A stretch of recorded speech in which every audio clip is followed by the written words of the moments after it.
Hi guys, I'm back. Today I'm going to read Exodus 1 to 5, Proverbs 24, and Psalm 27. Let's get started. Here are the names of Israel's children who went to Egypt with Jacob. Each one went with his family. Jacob's sons were Reuben, Simeon, Levi, and Judah, Isaac, Zebulun, Benjamin, Dan, Naphtali, Gad, and Asher. The total number of Jacob's children and grandchildren was 70.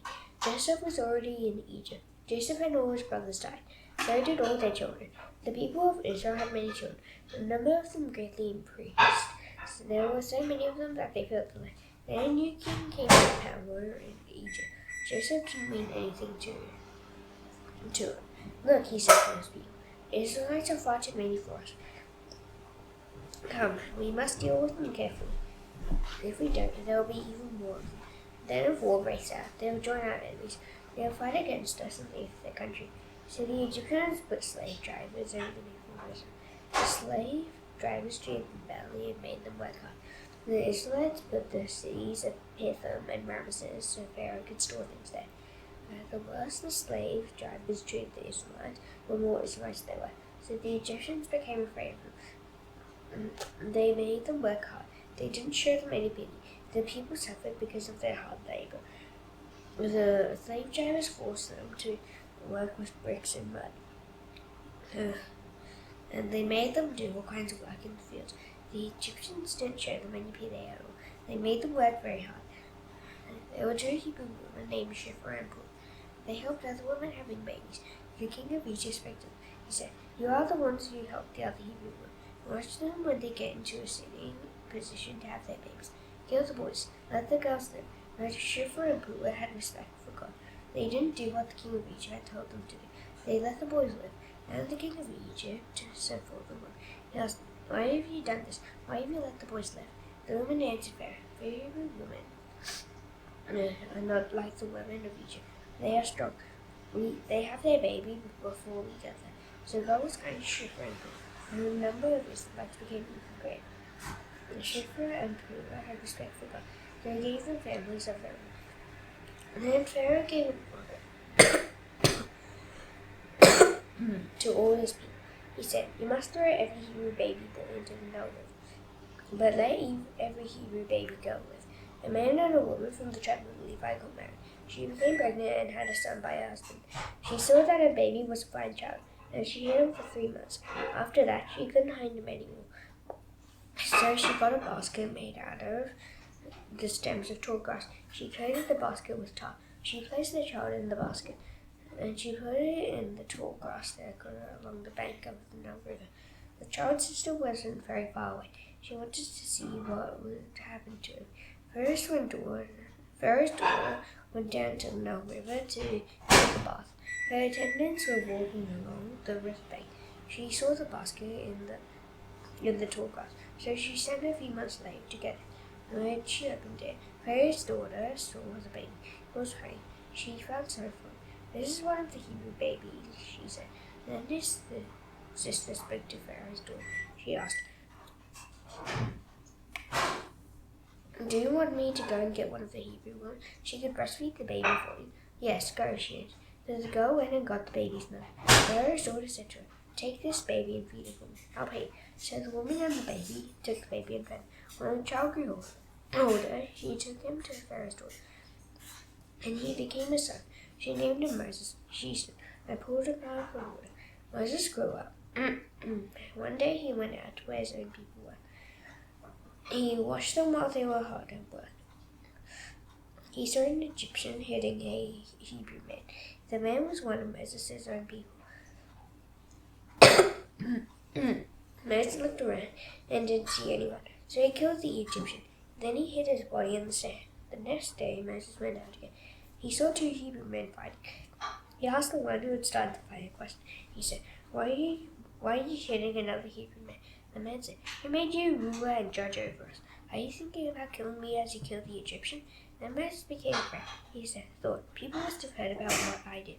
Then Pharaoh heard about what had happened. He tried to kill Moses. But Moses escaped from Pharaoh and went to live in Midian. Then he sat down by a well. The priest of Midian had 7 daughters. They came to fill the stone tubs with water.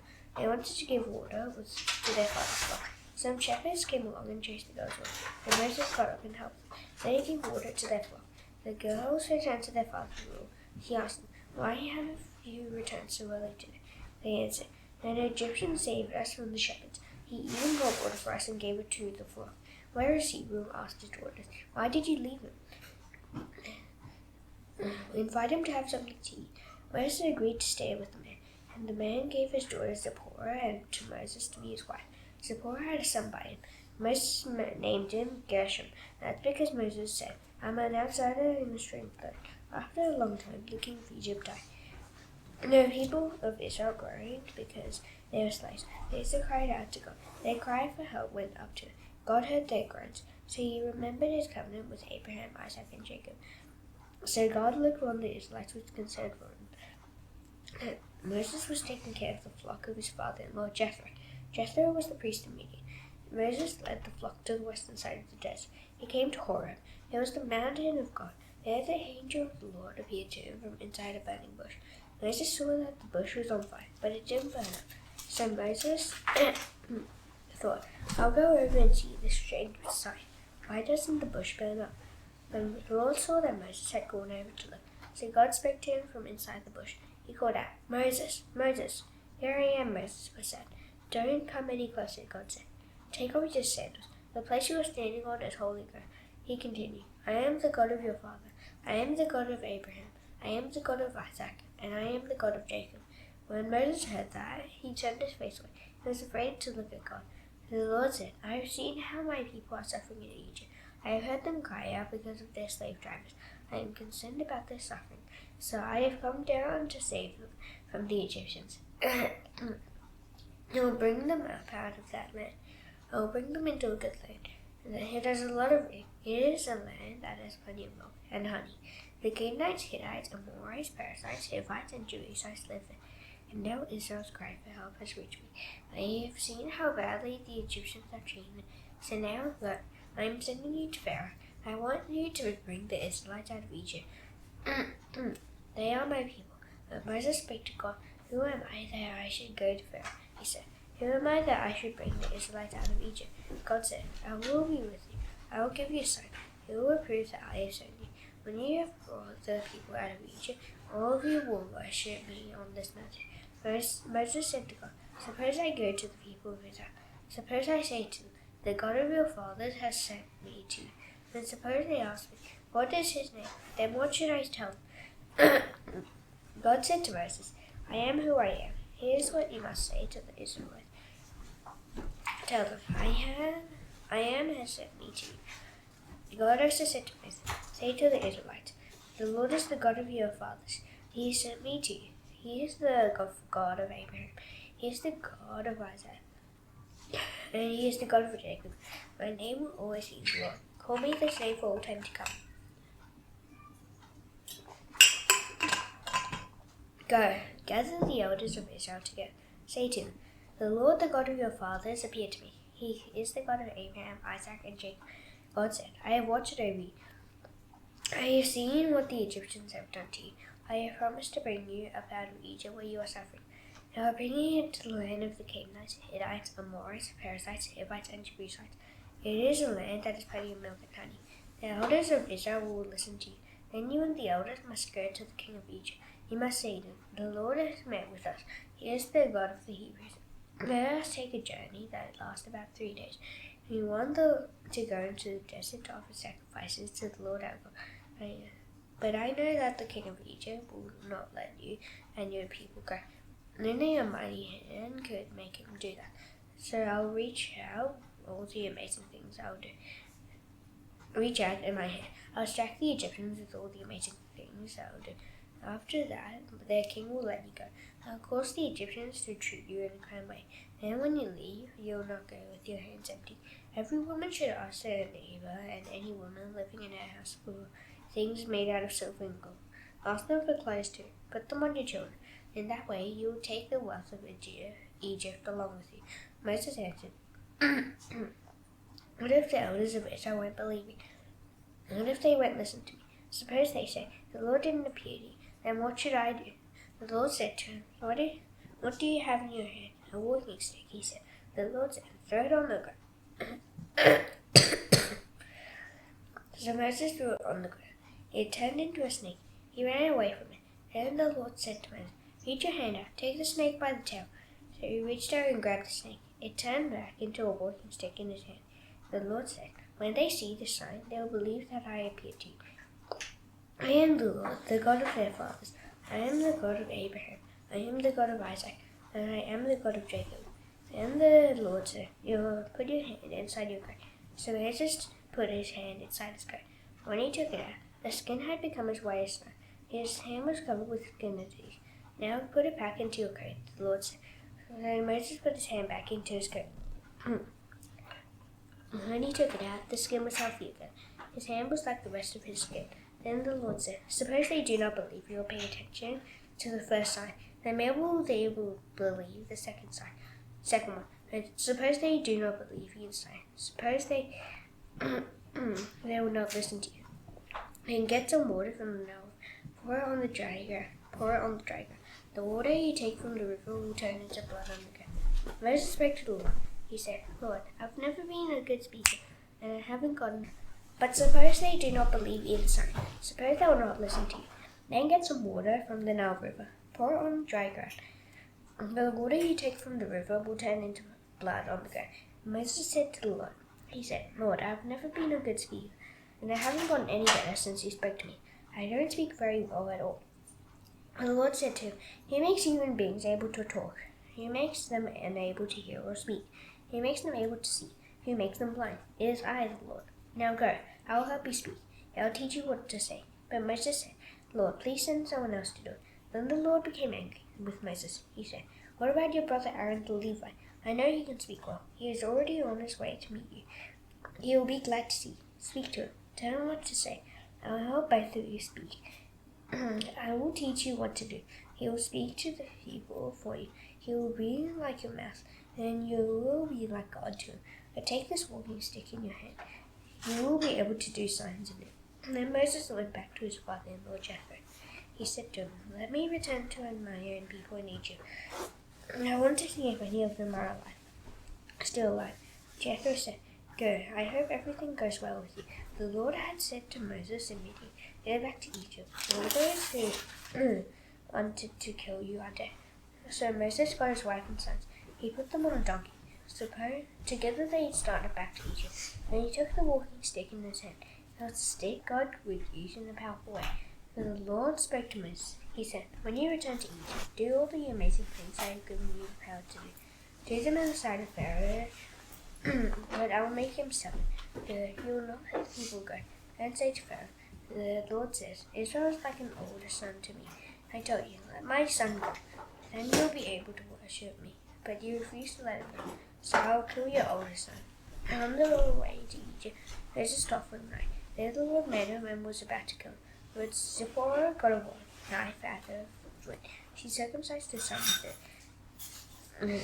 Then she touched Moses' feet with the skin she had cut off. Surely you are a husband who has forced me to spill my son's blood, she said. So the Lord didn't kill Moses. When she said, husband who has forced me to spill my son's blood, she was talking about circumcision. The Lord said to Aaron, go into the desert to see Moses. So Aaron greeted Moses at the mountain of God and kissed him. Then Moses told Aaron everything the Lord had sent him to say. Moses also told him about all the signs the Lord had commanded him to do. Moses and Aaron gathered all the elders of Israel together. Aaron told them everything the Lord had said to Moses.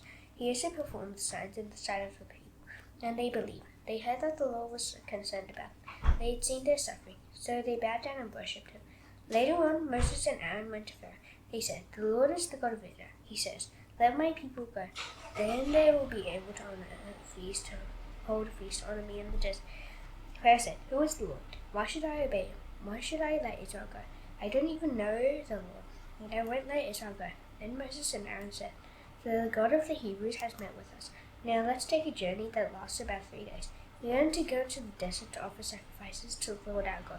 If we don't, he might strike us with plagues, or he might let us be killed by swords. But the king of Egypt said, Moses and Aaron, why are you taking the people away from their work? Get back to work. Pharaoh continued, there are large numbers of you people in the land. When you were stopping them from working. The same day, Pharaoh gave orders to the slave drivers and the overseers in charge of the people. He said, "Don't give the people any more straw to make bricks. Let them go and get their own straw. But require them to make the same number of bricks as before. Don't lower the number they have to make. They are lazy. That's why they are crying out, 'Let us go. We want to offer sacrifices to our God.' Make them work harder. Then they will be too busy to pay attention to lies." The slave drivers and the overseers left. They said to the people, "Pharaoh says, I won't give you any more straw. Go and get your own straw any way you can find. But you still have to make the same number of bricks." So the people scattered all over Egypt, and they went to gather any pieces of straw left in the fields. Pharaoh's slave drivers kept making the people work hard. They said, "Finish the work you are required to do each day. Make the same number of bricks you made than when you had straw." The slave drivers with the Israelite overseers they had appointed. The slave drivers asked, "Why haven't you made the same number of bricks yesterday or today, just as before?" And then the Israelite overseers appealed to Pharaoh. "Why have you treated us like this? You didn't give us any straw, but you told us, 'Make bricks.' We are being whipped, but it's the fault of your own people." Pharaoh said, "You are lazy. That's why you keep saying, 'Let us go.' We want to offer sacrifices to the Lord. Now get to work. We won't give you any straw, but you still have to make the same number of bricks." The Israelite overseers realized they were in trouble. They knew it when they were told, "Don't reduce the number of bricks you are required to make each day." When they left Pharaoh, they found Moses and Aaron waiting to meet them. They said to Moses and Aaron, "We want the Lord to look at what you have done. We want him to judge you for it. We are a very bad smell to Pharaoh and his officials. You have given them an excuse to kill us with their swords." Moses returned to talk to the Lord. He said to him, "Why, Lord? Why have you brought trouble on these people? Is this why you sent me? I went to Pharaoh to speak to him in your name. Ever since then, he has brought nothing but trouble on these people, and you haven't saved your people at all." Proverbs 24.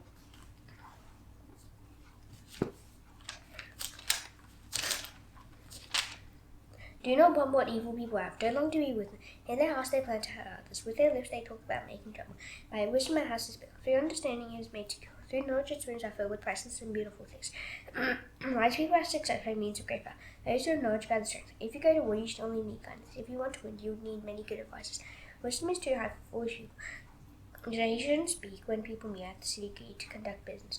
Anyone who thinks up simple things to do will be known as the one who plans evil. Foolish plans are simple. People hate those who make fun of others.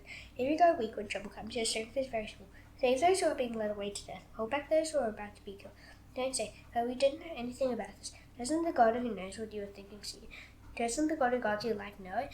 And he will pay back everyone for what they have done. Eat honey, my son, because it is good. Honey from honeycomb has sweet taste. I want you to know that wisdom is like honey for you. If you find it, there's hope for you tomorrow, so your hope will not be cut off. Don't hide away like a burglar near a gully peasant's house. Don't rub their hand. Even if gully people fall down 7 times, they always get up. And those who are evil trip and fall when trouble comes. Don't be angry when you're in. Don't be happy when your enemy falls. When he trips, don't let your heart be glad. The Lord will see it, but he won't be pleased. He might turn his anger away from your enemy. Don't be upset because of evil people. Don't long for what sins have. Tomorrow evil people won't have any hope. The lands of sins will be blown out. My son, have respect for the Lord and the king. Don't join with officials who are disobeyed. The Lord and the king will suddenly destroy them. Who knows what trouble those two can bring? Here are more sayings of wise people. Taking sides in court is not good. A curse will fall on those who say the guilty are not guilty. Nations will ask for bad things to happen to them. People will seek against them, but it will go well with those who sentence guilty people. Rich blessings will come to them. An honest answer is like a kiss on the lips. Put your outdoor work in order. Get your fields ready. After that, build your house. Don't be a witness against your neighbor for no reason. Will you use your lips to tell lies? Don't say, "I'll do to them what they have done to me." I'll get even with them for what they did. No one wants past the field of someone who didn't want to. No one passed the vineyard of someone who didn't have any sense. Those don't grow have any fruit. The ground was covered with weeds. The stone wall had fallen down. I applied my heart to what I had observed, and I learned to listen for my soul. You might sleep a little or take a little nap. You might even fold your hands and rest. Then you would be poor as if someone had robbed you. You would have little as if someone had stolen from you. Psalm 27.